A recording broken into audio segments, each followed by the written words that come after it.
Hello, thank you for coming to our webinar today on Lagoon Pests, coping with invasive species. I'm your presenter, Patrick Hill, and we'll get started here.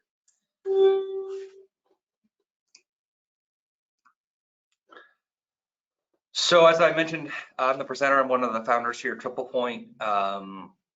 That's me in a boat on a lagoon doing a sludge survey, no less than 3-4 months ago. So, you know, I like to get my hands dirty in lagoons. I've been doing this for 14 years.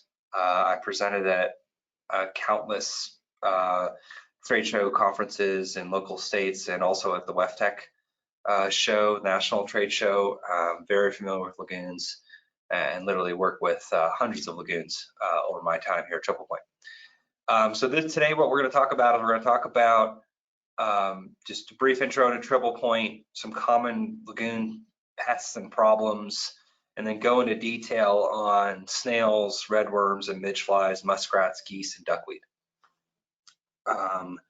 So we actually came up with this list by polling our Lagoons to a Better Facebook group and seeing kind of what do they see as different lagoon pests, and this is how we came up with this list of different ones to talk about. So hopefully you find this useful. So for those of you who don't know Triplepoint, you know, there's sort of 3 things about us that we like to kind of let people know. Number 1 is that we're lagoon specialists, right? So all we do is lagoons all day long. And so we really focus on helping lagoons and upgrading lagoon systems. There's a lot of lagoons out there that are 30 years old or more and need some help, right? And whether that's meeting a nutrient limit, improving energy efficiency, or expanding capacity, this is what we try to do. So we really, our motto and our belief, our mission is to help lagoons do it better. You know, and I always like to explain to people that if you know, are getting a lagoon upgrade, you're really kind of giving your lagoon open heart surgery, right? And if you were to get open heart surgery, would you go to a specialist or a generalist? Well, no, you go to the people that do it all day, and that's us. The second thing is our design approach is very much to tailor the solution to the lagoon, to the city that we're working with, and try to not think about it as a cookie cutter, one size fits all type of approach. And this allows us to design lagoon systems that leverage as much of the existing infrastructure as possible, which helps keep costs down, while also making it easy and sustainable to operate in the long run. Finally, we stand behind everything that we do. We call it our lagoons do it, or we say it, we do it guarantee. And so, you know, this means that if we design a system for you and help you implement a system, and you know, we're always there to support you. And if there's a problem, we're going to come out, we're going to help you fix it. We're going to dive in. We stand behind everything that we do. We want to make sure it's working and working the way it's supposed to be working. So over the years, we developed, you know, a number of different solutions to help lagoons meet different limits and to accomplish certain objectives. So we started with our Aeration technology, formerly known as the Mars Aeration technology. We recently updated the design and rebranded it the Aries unit. Then we developed our nitrox lagoon ammonia removal process, which is designed to meet low ammonia limits in the coldest of the winter months. Then we have our nitrox plus D for total nitrogen or total inorganic nitrogen removal, and finally our Phosbox solution for phosphorus removal. So we've really tried to develop a suite of solutions here that will help you to meet any limit that you have. And like I said, we focus on energy efficiency, upgrading to meet new limits, and expanding capacity. So if you need some help with that, we would love to hear from you and reach out. So we've done over 150 different lagoon upgrades in our company's history. We were recognized recently as one of the fastest growing companies in the United States, both in 2019 and 2020. We were the 9th fastest growing environmental company in 2020. So we're really proud of what we've been able to achieve over the last 14 years and just how many people we've been able to help. And So we're really thankful for the people that put our trust in us, that give us this opportunity to do what we do every day, which frankly we love to do. So that's enough about Triplepoint.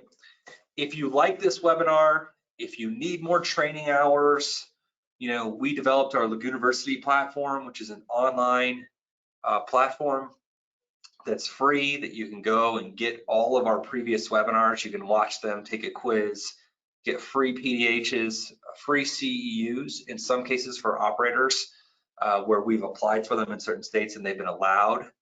We really developed this system at the beginning of the pandemic when we realized that people weren't going to be able to get the training because they weren't able to go to conferences, and it is just blown up. I mean, we've got so many people on this site now watching these and getting this education, and we're just more than happy to give this information away for free because, as I stated at the top of the broadcast here, our mission is to help lagoons do it better. And so we really want to give you the information you can need to help lagoons do it better. So a lot of really great stuff on there. Please check it out. We've got a couple other webinars, well, one other webinar coming up. Unfortunately, our next webinar in the spring series on lagoon computational fluid dynamic modeling that Brady was going to give here in a couple weeks, we're going to have to postpone that. We're just not ready to go on the CFD yet. We are taking kind of a phase 2 approach to the CFD and really upgrading our capabilities in this regard. And right now it's just not ready to go. We didn't want to present something that was going to be half-baked. We really want to present something that's going to provide really useful and valuable content for you. So I apologize for that if you registered for it. Stay tuned. We will be rescheduling it probably maybe late May, early June timeframe. So that will definitely happen. It's just not going to happen here on the 27th of April. The other one we've got coming up is by Lagoon, our very own Ben Shackman. Excellent presenter, gets very high ratings in presenting. He's going to present on lagoon management and maintenance. That's on Wednesday, May 11th.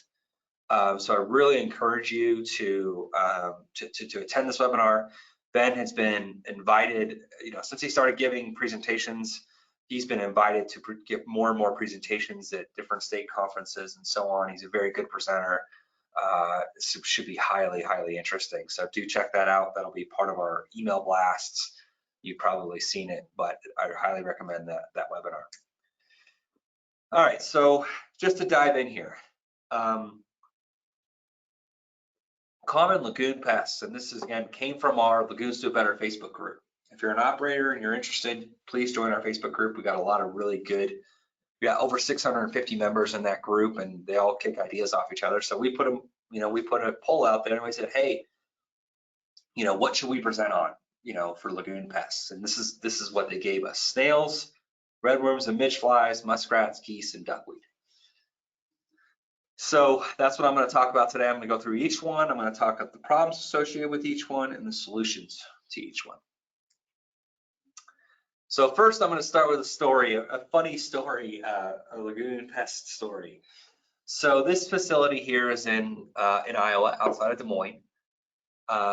It has our nitrox, it has our aeration in the front and nitrox ammonia removal process at the back, but that's irrelevant to the story. And the public works director there, Dan Van Langen, is a good friend of mine, and he was telling me that they came in one day into the plant, and just all around the berms there was just hundreds of dead, decapitated fish, and they were like just completely baffled by this, right? Completely baffled, like they literally thought the apocalypse was upon them, because they couldn't figure out how did these dead, decapitated fish get on the berms of our lagoon, right? And so, they called the DNR, and they called the DNR guy. They're like, man, we don't know what's going on here. We got all these fish laying on the berms. What's the deal? And the DNR came back and said, yeah, that's a river otter. So the DeSoto plant is right next to a river. And apparently this happens occasionally where the river otter will come up, get in the lagoon, hunt down all the fish, decapitate them, and just leave them and go home. And it's not even immediately clear that he's actually eating any of them. He's just catching them and decapitating them and leaving them there. So some kind of sick, sadistic river otter. Apparently, from what I've heard, the river otter hasn't come back. I'm not sure if DeSoto ever got their fish population back in their lagoons. Fish in lagoons, maybe not such a good thing anyway, but it was crazy. So it's really kind of a funny pest story, which is has a happy ending, because most of these pest stories are not very funny, and not, I mean, they're kind of funny, but they're not very good for your plant. So pouch snails. So it's funny, you know, say hello to my little friend, except it's not really your friend. So we've had a couple instances of pouch snails in our lagoon systems that we've upgraded, that we've gotten calls about. And you know, they feed off the organic material, these little suckers, and like algae and sludge and ammonia. They actually eat the ammonia oxidizing bacteria, which is kind of scary depending on the type of plant you've got, and I'll talk a little bit more about that. They like to grow in conditions where you've got lots of food. So again, where they've got algae, sludge, you know, suspended sludge and organic matter in the water column, and ammonia oxidizing bacteria. They love to eat those guys, right? And they like to grow in really quiescent conditions, right? And they lay their larvae on a substrate, on a surface area, and it hatches, and they get more snails, and then they lay their larvae on the surface area, it hatches, and you get more snails, and they can proliferate fairly quickly within a system. So some of the issues that we've seen with this, and this kind of shows you a mass of these yucky snails that can really build up within where they end up growing. Issues I've seen, and you see these kind of more, you see them a lot in trickling filters. So if you research snails and, you know, pouch snails and wastewater, you'll get a lot of trickling filter references. And the reason is because the trickling filters, you know, they grow the biomass on this fixed sheet of media, right? It's very quiescent, right? And so they're able to lay their eggs, right? Grow, proliferate, and then they've got all these nice bugs to eat, right? That are on the surface area of this fixed media. And if it's at the back of a plant, then they've got all this nice ammonia oxidizing bacteria to eat, right? And they'll really kill the nitrification within a system. So it's a big concern in a fixed film plant. In a moving bed like our nitrox system, we haven't seen a drop off in the nitrification due to pouch snails. They've been more of a nuisance by clogging up effluent structures. And they'll clog pipes. We found them build up in a V-notch weir, which I'll show you some pictures of in a minute. They can get into any downstream structure, including a filter, which I'll talk about, and just build up and build up and build up and build up and just clog and break things and do a lot of damage in downstream systems. So this is a picture here of a filter. This is an inside out type of filter. So the water comes into the filter, flows to the outside of the media, right? So the pouch snail comes in, it can't get out of the filter because the water is going from the inside to the outside, and the filter itself is a 20 micron material, which is not small enough to pass a snail.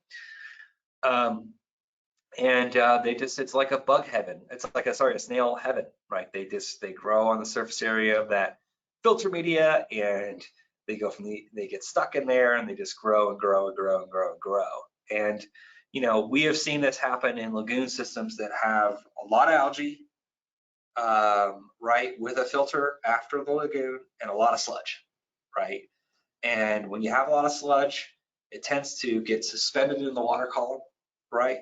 Floats in there as TSS, and then it can flow downstream, and then it can really be eaten by the snails. And then obviously the other causes, you have to have a quiescent structure, right, where they don't like moving water. They want to kind of hang out in a very quiescent structure.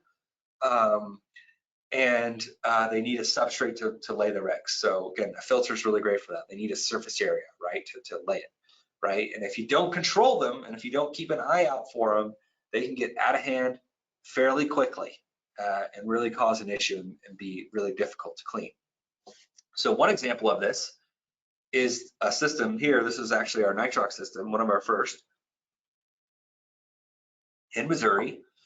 And you know, it wasn't a problem for nitrification. They didn't eat all of our nitrifying bugs, but what they did do is they built up in this effluent V-notch weir structure here. You can see circled in red. and they just accumulated on the V-notch side, on the influence side of that V-notch weir, right, where they have a flow meter and everything to measure flow. And it just accumulated and accumulated and accumulated, right? And then I get this email one day from the operator who's like, look what I just removed out of this V-notch weir. That was all snails. And he had 2 wheelbarrows of those things coming out of that V-notch weir. So yucky, for sure. So I would say one of the solutions, this is just regular inspection. Just look at these downstream structures, make sure you're not getting snail buildup in there, remove any snails that are building up in there, and then when you're done, we recommend spraying it with a 3% hypo solution, which essentially just will kill all the larvae, the eggs. And that, the eggs are kind of hard to see sometimes because it's kind of just a clear slime, translucent slime. But physical inspection and cleaning is one place to start. The other thing you can think about is trying to control the sources of the algae, right? What are they eating? If we can take away their food or limit their food, we can limit their proliferation. So one way to look at that is looking at how to control algae. I think there isn't a lagoon on the face of the planet that doesn't have algae to some extent, and if it gets really bad, it can really cause the snail growth to occur or be this food source for the snails. So, one thing you can do is you can add aeration. So this graph here shows a study done by Dr. Lindell Rich, who was a very famous professor famous in the lagoon world, professor from Clemson. And he studied the impact of aeration on algae growth. And obviously, as you add more aeration, you get less algae growth. So it shows you a causal relationship between aeration and algae growth. So we've seen that to be effective, and we put some aerators in lagoons, primarily near the back of a lagoon system before the water gets into these effluent structures or these structures at the back of the lagoon systems where snails might build up, and seen some good algae mitigation from that. The other thing that you can do is you can shade the lagoon, you can cover it. You don't need to cover your entire lagoon system. You only need to cover kind of the back of the system where these snails are more likely to grow. So your last lagoon, for example, this shows you a polishing lagoon. Lagoon covers are great. They are proven to reduce algae growth. This is a study that we found where they actually took 3 different test grids in a lake with a lot of algae growth, and they measured the chloroform levels or the TSS levels in there, and they saw how basically if they covered how long it would take for the algae to die due to not having enough photosynthesis. So usually it's about, to get a really good die off, you need 3 to 5 days of cover, right, of equivalent in cover. And if you wanted to really do this and do this more efficiently, you could do aeration and covering, which actually reduced the time down to 2.5 days to get a good amount of removal of algae, maybe 3 days to get a really good amount of removal of algae. So these are all options. This is a great study that we found that looked at this, and all different options in order to control algae and get at the growth. So as you may know, we have obviously our Aries aeration system. It is a fine bubble aerator that has a static tube mixer in the middle. And what the static tube does is it basically creates an airlift effect where we're pulling water from underneath the unit and pushing it towards the surface and essentially creating mixing, which is very important for wastewater treatment, while also adding the fine bubble oxygen that we need with the fine bubble diffusers. So it's a portable unit, can be dropped in. We've dropped these into the effluent side of lagoons to try and help manage algae a little bit. It's really worked quite effectively, and it just sits on the bottom and just aerates, and very low maintenance and very easy to operate. So that's one thing on the aeration side. On the cover side, we've actually come out with our own hexagon type cover. These things, just you throw them out in the lagoon, they just nest against each other and create a lot of cover so that sunlight can't penetrate. So also something you could think about if you are looking at a cover aeration to try and control algae. Some of the kind of more cheaper solutions to algae would be to treat it with chemicals, basically.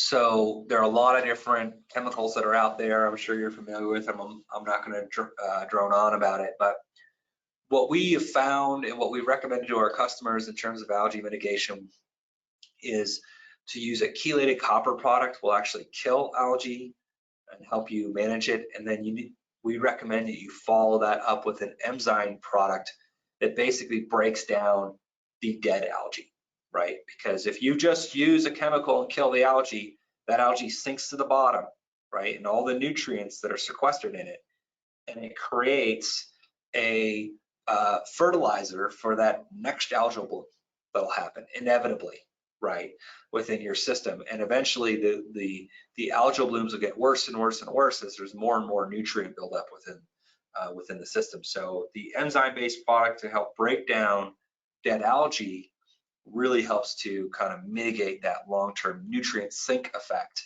that you'll get otherwise. We recommend, we've worked with Aquafix, teamaquafix.com. I have a reference to them here at the end. And their Argos chelated copper product and their Ponzilla product is what we've seen to be effective by controlling algae with chemicals. One new thing that we've come out with is we've actually taken our aeration unit and put an injector quill in the center of the static tube. So obviously that's a mixer. And what the injector quill will do is help to pull water. It'll inject in any kind of algae mitigation chemical, disperse it in the water column almost immediately through the center of that static tube. So really cool new product. We're actually, we've got a couple of these going out in the field right now. We're actually doing a study as well on this and potentially doing an algae mitigation study using aeration with injecting some kind of algicide and the enzymatic breakdown of algae subsequently there too. And what this will really do is, one of the things about those algicides is you really have to get them spread around the lagoon properly in order for them to be effective. And, sometimes you got to get on a boat in a big lagoon, which is time consuming, to get an adequate spread. What this will do is that you'll be able to inject this. You dump the chemical in from shore, it'll go down this pipe and it will go right into the water column. It'll mix it and inject it for you, while also getting the mitigation effect of the aeration as well from the algae. So really cool potential solution there for you. So one of the other things that these snails will eat is sludge. This here is a picture of a lagoon system that we actually upgraded before it was upgraded. And you can see here, this is what we refer to as popping sludge. And basically what happens is when you get too much sludge within your lagoon, it starts to break down on the bottom anaerobically, and then that produces hydrogen sulfide, and then those little hydrogen sulfide bubbles get trapped underneath the sludge blanket and float it to the surface. Now this is an extreme example of popping sludge. This is really bad. I was actually out in this lagoon in a boat during the install. It was pretty bad. But it can be, you can get varying lesser degrees of this that will resuspend solids into the water column, and that will flow downstream, and that will be some great food for your snails. So we really highly recommend that sludge reduction be part of the solution, and sludge also fuels algae growth. So they're kind of two sides of the same coin in terms of mitigation of food for the snails. First step to doing that is to obviously measure the sludge, and we have a whole webinar on lagoon biosolids on Lagoon University. Please check it out. I'm not going to go into detail how we do that right now. And then once you get a sense of if you've got 1 to 1.5 feet of sludge, which is kind of acceptable, if you got over that, then maybe that managing sludge is a good idea, right? And you can do that by dredging, obviously very expensive. You can also add aeration as well. So I'll explain that in a minute as how aeration can help with sludge management. So we actually did, this shows you a sludge survey here that we got, and you want to take multiple different measurements across the bottom of that lagoon in order to get an adequate sludge level across the whole thing. So we did a case study on in-situ sludge removal, and we have a whole webinar on this, again, at lagoonuniversity.com. And you can check it out. It's very, very interesting, but I'll give you the kind of the cliff notes here. This was a oil refiner in Louisiana, except it wasn't hydrocarbon. Well, I says hydrocarbons. This was cooking oil refining is what they were doing. They were producing peanut oil and things like that that you might use to fry a turkey on Thanksgiving. And they had this big lagoon with lots of different surface aerators in them. It was 15 feet deep. The issue with surface aerators is they will have a hard time mixing, I'd say 5 to 7 feet below the surface. So the sludge can accumulate, and there were some spots in this lagoon where they were getting, 10 foot of sludge accumulation. So what we did was we put this one lateral in, we dropped our aerators down to get mixing. The unit sits on the bottom. As I explained, it creates this Venturi effect through the central static tube, creating mixing and pulling those solids and suspending them in the water column and then exposing them to oxygen so that they can break down aerobically. So before we got it all kind of put in place, the first thing we did is we did a sludge survey. You can see each one of the points that we pulled here. And then after, we came back 6 months later to get another sludge survey to see what happened. And these were the results for each grid. So overall, we saw really, really good sludge reduction. In this instance, they already had to aerate their lagoon because they needed it for their process, but we were giving them aeration plus being able to reduce the sludge within this pilot test zone right here. So this was a huge benefit to them and helped them reduce their overall sludge. We actually are able to reduce their sludge by 44.3%, thereby also increasing the water volume they had for treatment by 72.4% and saving them about 150 grand in sludge removal costs. So in-situ sludge removal is something that is doable. We've done it several times. If you're interested in that, that can also help you to mitigate snails.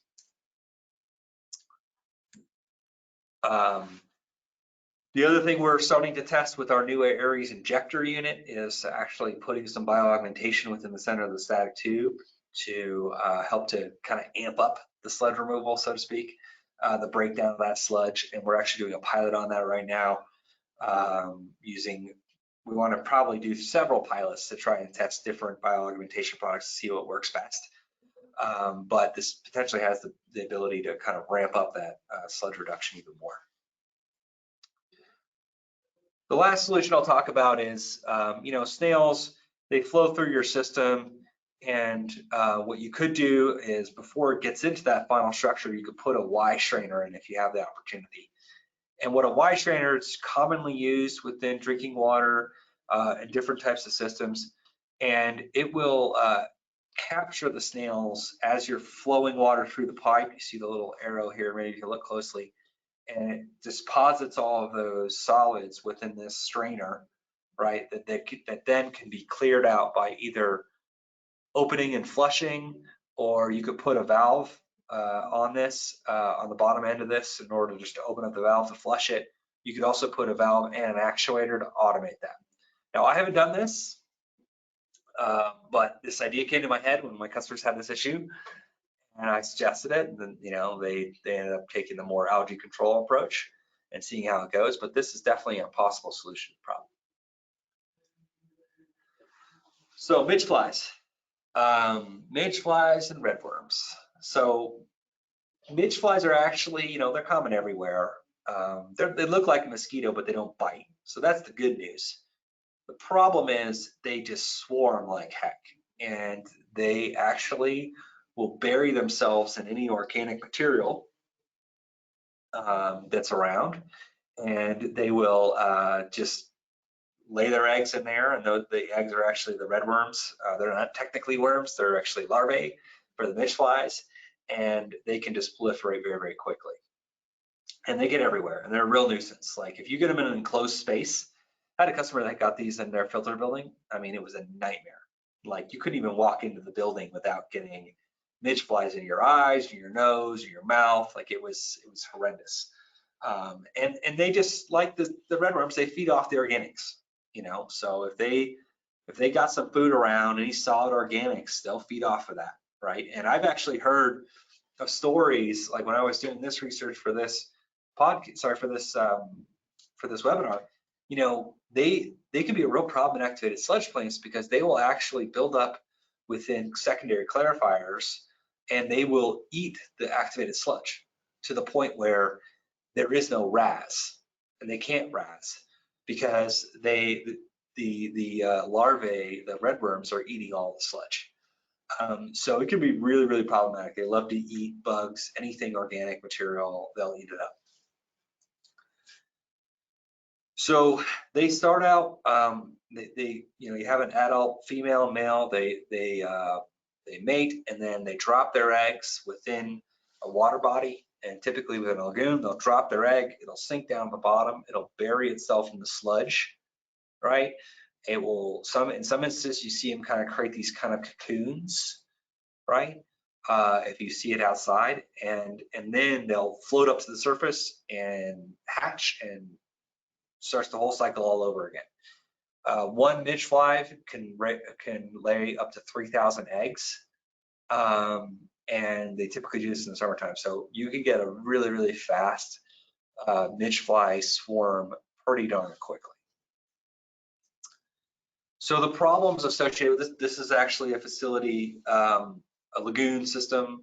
I took this video, I saw this mound of sludge at the back of their plant, and I saw these redworms. I was like, whoa, I gotta take a picture of that. So not a great video, it's only 10 seconds long, but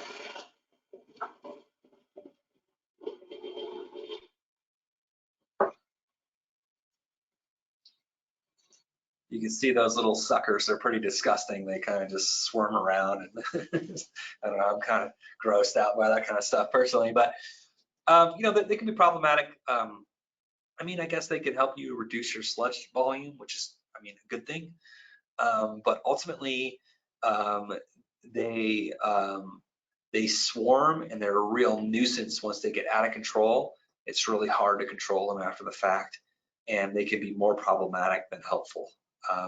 They also attract natural predators, so they'll attract a lot of obviously spiders, different types of birds, and so on, and they can be a real nuisance. All that collectively is more nuisance than a help in terms of its sludge mitigation effects. It's usually a sign that you have probably high sludge levels, and if you have high sludge levels, you might be seeing lagoon odors, and if you also have high sludge levels, you're probably seeing high nutrients within your sludge and high TSS. So it's kind of in a lot of ways, it's the canary in the coal mine on other issues you might have as a plant. But it's more of a straight up nuisance than anything else. So I read about a bunch of different solutions. Some of them are pretty easy and practical. One of which was, you know, minimize plant lighting at night. You know, obviously flies get attracted to the light, and if you don't need the light on, just turn the light off. You know, and that'll kind of make it a little bit less of a hospitable environment for the midge flies. You can treat your sludge. We talked about in-situ sludge removal. If you have a lot of sludge, I mean, you know, starts to think about sludge management, you know, because every lagoon's got to remove sludge at some point. You got to pay that piper. You don't have to do it very often, but you got to do it. And one of the Achilles heel of lagoon systems is definitely sludge. And it's kind of the root cause of a lot of problems with lagoons, including the redworms and midge flies. I've heard of people putting fish, the gambusa fish or mosquito fish eats these things, and you can put them in your lagoon. I'm not a huge fan of fish in lagoons because they'll eat these things, algae and flies, and you get the right ones, and then they'll poop, and then they build up the sludge blanket that way. But it's definitely something that's a low tech and easy set it forget it type of solution. The way that my customer dealt with it when they had the issue is they actually just bought some chemical augmentation stuff. There's an enzymatic enzyme solution called Aquabac that Aquafix says, and I don't make any money off of Aquafix, by the way. I just work with them a lot, and they're pretty good. good in all my book. So I don't make any money off of them. I'm just suggesting this because that's what I told my customer to buy. So you use the enzyme dynamic, it kind of disrupts, and then use the bug juice to kind of break down a lot of the dead, red worms and things like that. And this is kind of 1-2 punch in the right locations can really knock these things out of touch. And once they're gone and you get them under control and you stay ahead of them, they're really not much of an issue, and it's not too big to solve. So muskrats.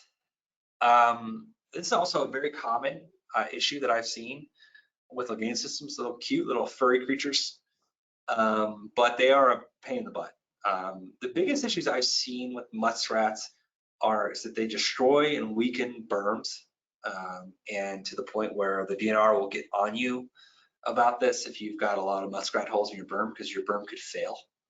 Not a good look for any lagoon system or community that's downstream of that thing. The other thing is that they'll chew through wires and really they like that kind of rubbery texture type stuff, and common one is they'll chew through a transducer wire at a lift station, for example. But they'll chew through anything they can get their hands on.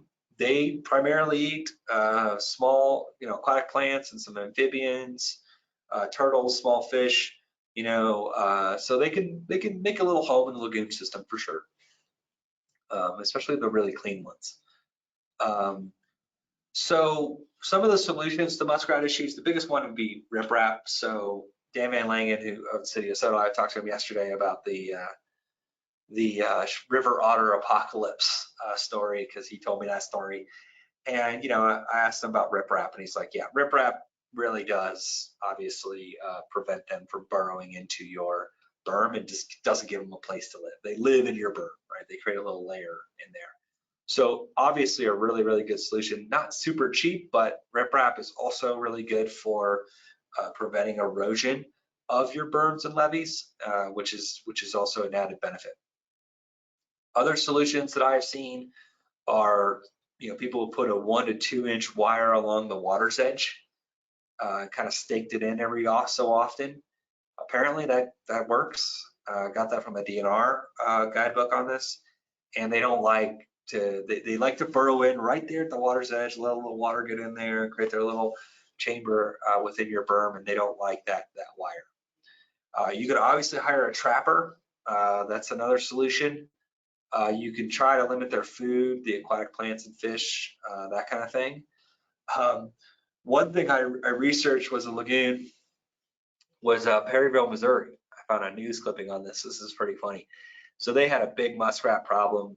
DNR came out, was really concerned about all the muskrat holes they had in their berm, and it was a real issue for them, and it was just a complete nuisance, right? And so their thought was, well, we haven't get a trapper, but maybe they'll come back or whatever. And they're like, well, we're gonna go out there, we're gonna let the townspeople shoot them. Anybody wants to shoot them, they could shoot them. So they're sitting out there. Guys are sitting out there in their deck chairs in the summertime with their shotgun or whatever, and as soon as one of those little suckers pops his head up, boom, took him out. And what they recommended was a muskrat stew recipe. I hear it's a pretty good game. I also hear that their fur is very warm, so their pelts are very, very, very, very good. So definitely a possible solution there to your muskrat problem. You can also poison them. That's the last one I got. Obviously, you got to be on the eye out trying to remove them once they're dead. All right, geese. It's my second to last one here. So geese, I mean, man, I've every lagoon I've ever been to has had some form of geese, at some point. It's like a big lake to them, and they can be a bit of a pain because, first of all, like, they're not good neighbors, right? So I'm not sure how this golfer fell over because of goose attacking him, but he did. But then again, they're not to be trifled with if you get too close to them. And so that can be a bit of a nuisance either for you as the operator, or for if your lagoons near houses and stuff, they can get in that area and be just as big of a nuisance. I'd say the biggest issue with geese is their poop. You know, it always comes back to the poop, guys. When it comes to the wastewater lagoons, when all said and done, it's poop. And you know, a goose will excrete about 0.072 pounds per day. Doesn't sound like a lot, but if you had 100 of them, that's 7 pounds per day. If you have 1,000 of them, that's 70 pounds a day. So that's a lot of poop, and their poop is very rich in phosphorus. And that phosphorus, right, if you have a phosphorus compliance, that could be problematic, but it can also cause algae. It's a great fertilizer for algae, right? Just like everything else in your lagoon. And so it'll contribute to that sludge blanket and it'll cause algae to grow. So that's not good. Goose poop. So I found this is quite good. I searched for goose poop and this is what I got. I got gringo goose poop. I guess somebody's having a fun time with some sweet and slightly spicy pepper sauce there. So for solutions, I got these ones are more practical, and I got a fun one coming up. So just hold on, hang out with me for a second. So a lot of people get dogs. Dogs will chase geese around. The problem with a dog is that the geese, once they fly into your lagoon, dog ain't swimming in your lagoon. They might to an extent, but they're really not going to, right? The other one I learned about, this is from the Indiana DNR, and I'm going to reference this at the end. They have a whole guide on this, which is you can destroy their eggs. Just be careful not to do this when the mom's around. But if you rub the egg with oil or you shake it, then you can basically effectively kill the egg. The third one is just to harass them. I have seen people shoot guns in the air. I've seen people put in a system that has a motion sensor that will trigger a gun-like noise every time it goes off, and just harass them. They harass you, they harass people all the time, harass the geese. So that's one solution. There's also chemical repellents that you can buy. And then there's, if you have a small enough lagoon, you can literally string wires across it and it just stops the geese from landing in it. So not too dissimilar to the wires you got for your surface aerators or whatever, probably a little bit more frequent than that. And they don't like that. Obviously you can cover it with a net as well, but some lagoons are pretty big. It's not a hugely practical solution in that scenario. So the funny one that I found was the Gooseinator. So I'm just going to let this video speak for itself.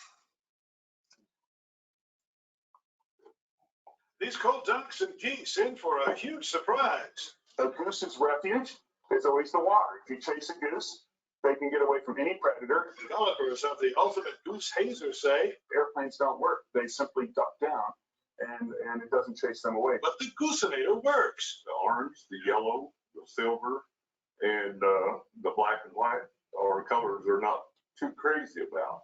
As a Terminator would say, there he sits intending to change the future. Also with the big eyes and the big teeth, it turns out to be a predator like a fox or a coyote. Listen and understand, geese, when you hear the Gooseinator coming, you need to fly high over mile high. They're in all the places we don't want them. They poop everywhere. The Gooseinator is out there to help battle the droppings left by the big birds. A goose poops 28 times a day. So it presents a big problem. And they dine on golf courses, which have to spend tons of repairs. Geese carry 7 different diseases, including E. coli. Arnold would put it into the Gooseinator. It can't be bargained with, reasoned with. It doesn't feel pity, remorse, or fear, and it absolutely will not stop ever until you fly away. When the Gooseinator starts skidding across any surface, the geese begin flying. They really don't like that thing. Since there's no rudder and there's no rolling wheels, and so it skids along on the floats, as we call them. Wow, the geese are flying over Denver and saying, hey, let me stop and hang out here. Why should I keep flying? If they don't listen to you, you know what the Gooseinator will say. Stay here. I'll be back. In City Park, jump home and Fox 31 Denver. Hasta la vista, baby. So there's not much to add to that, although that thing does look like a lot of fun to fly around. So, we don't get much time sometimes to have overt fun around wastewater. I enjoy it every day, but that's just because I'm a bit crazy. I'm a bit of a lagunatic, but this might be a way to kind of spice up the day if you want to go out there and use the Goosinator. So kind of fun. These cold. So finally, last one, duckweed. And this came up a lot. And you know, duckweed, a lot of lagoons have it. It's very common. It's not actually algae. It's a leafy plant. It grows extremely quickly. Once it starts going, you get, you know, in 45 days, you can cover an entire acre as it doubles in biomass every 2 days. And it really likes slow moving water with nutrients in it. So lagoons, great, right? Not much movement going on, lots of ammonia and phosphorus and to feed off of and grow, right? So, you know, the problem I think primarily with duckweed that we see is that, like, if you got your pipe, as long as you're pulling from underneath the surface of the water, not sucking in off the surface and getting duckweed, which is one problem if you're doing that. If you're pulling from underneath the water, you usually don't get a lot of duckweed, but what it does is when the duckweed grows, it actually assimilates nitrogen and phosphorus into its cell wall, and so the ammonia and the phosphorus into its cell wall, right? Doesn't allow it to pass out of the system, right? Then it dies in the wintertime, sinks to the bottom, contributes to the sludge blanket, can re-release those nutrients in the summertime when the water's warmer. It'll break down anaerobically and re-release those nutrients, what we call rebound, right? Or Benthal feedback. And it will just continually do that in a circle. That those nutrients never leave, and it builds up your sludge blanket, and you get re-release of nutrients and so on and so forth. So it's essentially a nutrient sink, right, is what it causes. So it's definitely an issue from that perspective, and is a long-term management problem in most cases. There was a system for lagoons. This is actually a picture of a lagoon system in Louisiana that we put some aerators into, that used to be a system that was designed to grow duckweed. And so to try and harness the benefits of duckweed. So they put this grid system to try and create basically duckweed growing pods and not allow the wind to blow it to one side or whatever. And the thought was, they're sucking up nutrients. Then you go in and you remove the duckweed, right? And you're also removing the nutrients as you're removing the duckweed. So really, really fascinating design. However, there were a number of these systems put in 30 years ago, and I don't think any one of them is continuing to operate in the way it was intended in terms of harvesting that duckweed, because the harvesting was labor intensive, mechanical in nature, and so on. And any nutrient removal that you might get, right, from the duckweed growing and then harvesting and regrowing doesn't happen in the wintertime as much, because obviously it's too cold, right? And so that was kind of a downside to that approach. And then finally, they can transmit pathogens and heavy metals. So what you use the duckweed for is somewhat of an open question. You could use it for feed. It's a good feed source for animals. But if it doesn't have too high in pathogens, or you can use it for fertilizer as well, potentially. So there was a dream of what duckweed could do, and it was kind of abandoned for, I think, its primary purpose. But I do think that, and I've been thinking about this for a long time, is that duckweed overall is your friend and not your foe. Because the water coming out of a lagoon system that has duckweed on it, you don't have any algae. It looks clear as, like glacial water, in a lot of ways, right? It does suck up nutrients, right, which is good, ultimately. And if you can harvest the duckweed easily, right, then you're removing the nutrients from the system. You're getting the benefit of the natural cover and the elimination of algae that comes with that natural cover, right? And really producing very, very good effluent. So I've been thinking about this, and I haven't had the chance to do this anywhere, but I found this system. Again, another video here that I'll show you real quick that helps you to maybe easily skim the duckweed off the surface so that it can then be removed. You can dump it into a trash can. You can then obviously throw it away, potentially, or you can use it for fertilizer or feedstock or whatever, but it's a really cool potential solution to your algae issue.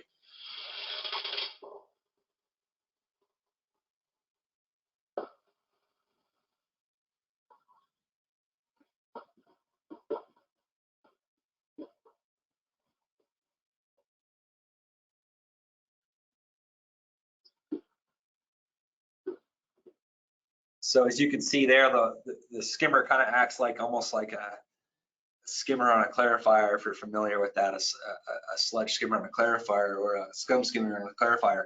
It sucks the water in, which then sucks the duckweed in with it.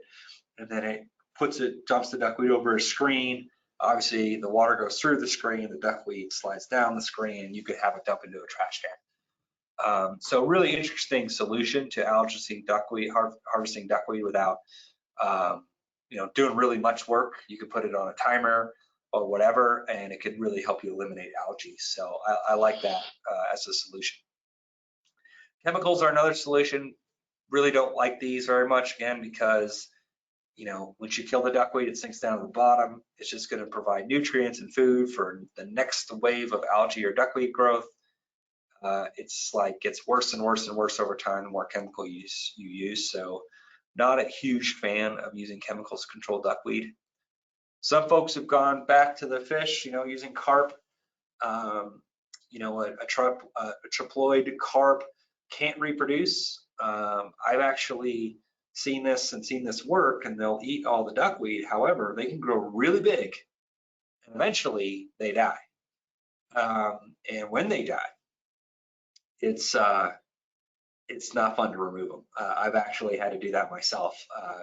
Pick up a huge 10-pound, well, actually might have been like 15, 20-pound carp, throw it in a trash can and throw it away. It was bad. Back in the day, in my day, that's what they made me do around here.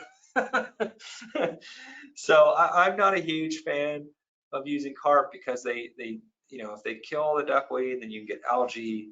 They poop, they leave the nutrients in your lagoon. It's just not a great solution, but certainly one that's easy and cheap. Aeration will also help control duckweed. It breaks the surface tension of the water.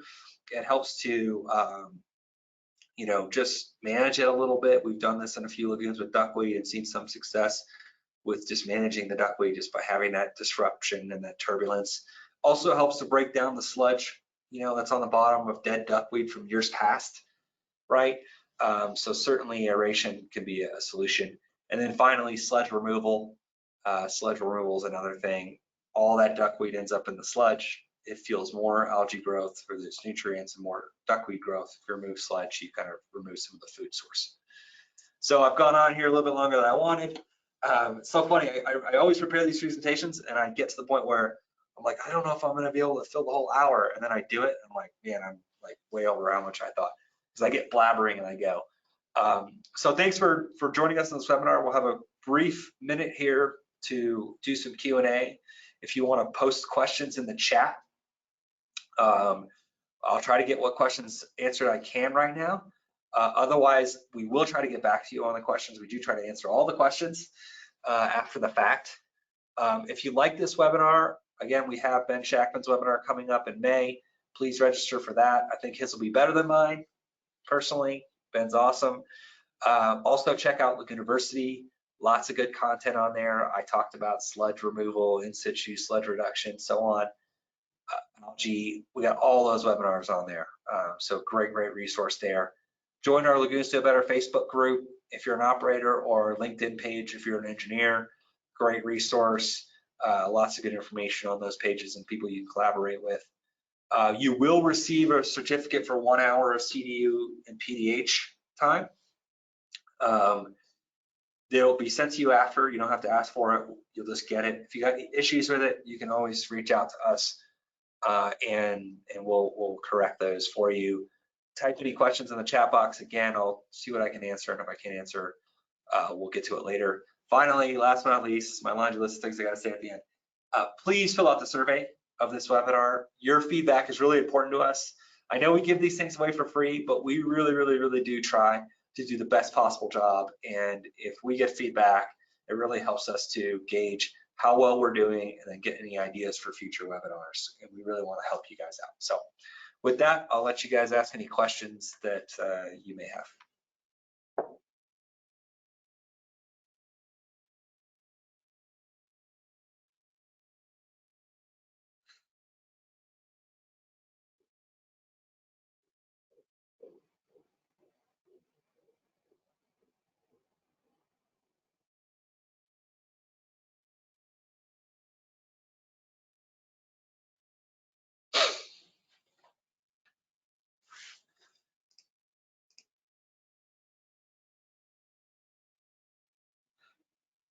Turtles. Somebody asked about turtles. I didn't get to turtles today.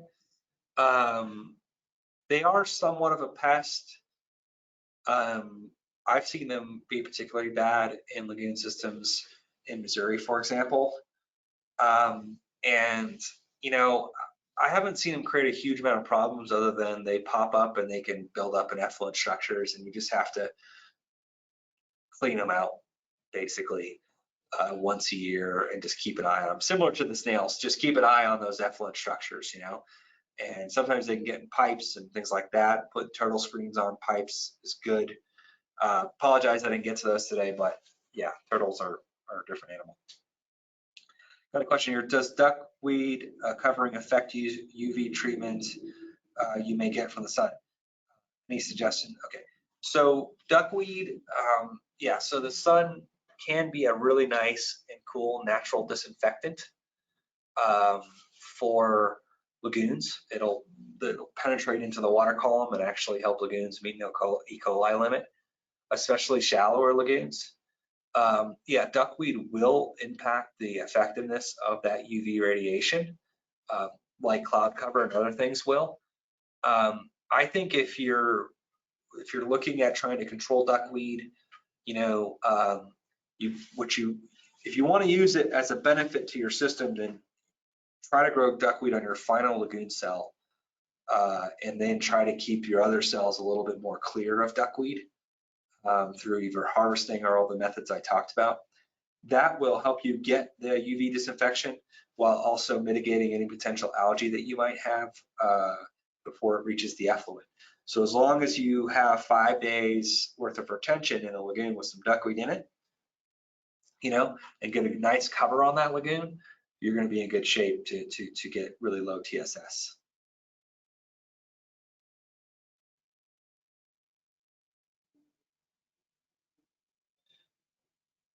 So I got a question about rags here.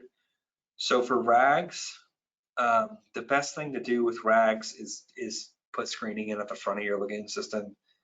I do have a presentation, I believe, on lagoon screening that's on Lagoon University. A lot more on that. Unfortunately, you know, you don't have to go crazy with the screen. You don't need a grit removal and a massive, you know, $1 million upgrade to your plant, but you can put a screen at the front of your lagoon system that will take out the rags, you know, for a couple $100 grand, maybe $300 grand, depending on how big it is. And so I do recommend that because rags are a real issue, especially when it comes to maintaining aerators.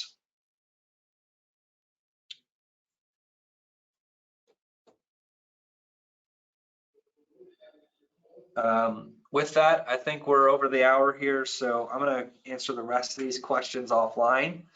Thank you. Sorry I didn't leave as much time as I wanted. If you do have any questions or ever interested, please do reach out, patrick@lagoons.com, and you know, we're happy to help in any way we can, and we'll get these other questions answered here in due course. Thank you for your time today. Really appreciate it. I hope you enjoyed it. And I will speak to you soon.